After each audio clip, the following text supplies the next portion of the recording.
আসসালামু আলাইকুম। এখানে যে জায়গাটা দেখতেছেন, এটা কিছুদিন আগেও জঙ্গল ছিল। আজকে মাটি ফালিয়া, আজকে না কিছুদিন ধরে মাটি ফালাচ্ছে, পাথর ফালাচ্ছে, জায়গাটা প্রস্তুত করতেছে ফ্যাক্টরি করার জন্য।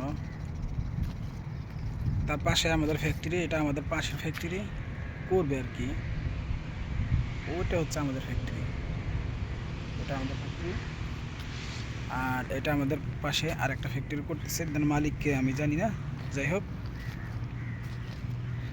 খুব দ্রুত অল্প দিনের মধ্যেই জঙ্গলটা কেটে এখানে প্রস্তুত করে ফেলতেছে কোম্পানি ফ্যাক্টরি করার জন্য।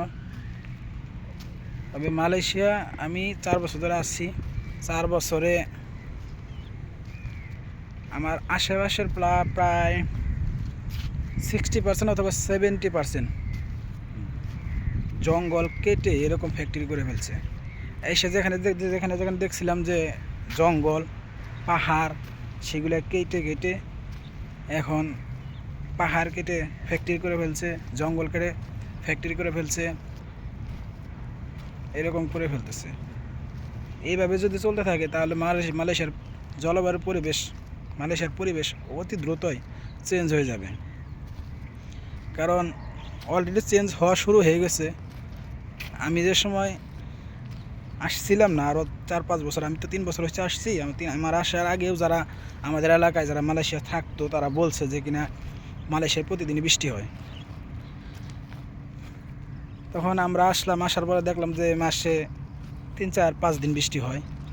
এখন দেখি আমরা আসার পরে 3 বছর হয়ে গেছে, এখন মাসে হয় 1 দিন 2 দিন বৃষ্টি।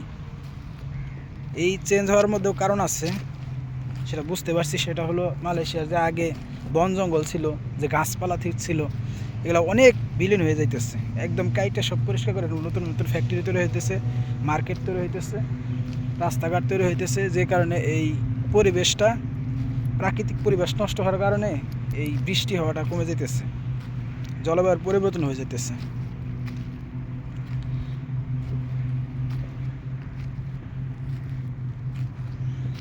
এই জায়গাটাও কিছুদিন আগে কী সুন্দর বন ছিল একটি, আমাদের পাশেই, ফ্যাক্টরির পাশেই ছিল। আমরা আমাদের ফ্যাক্টরি থেকে দেখতাম।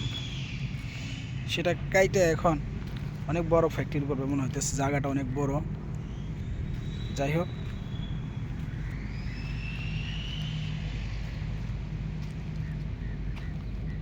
আমি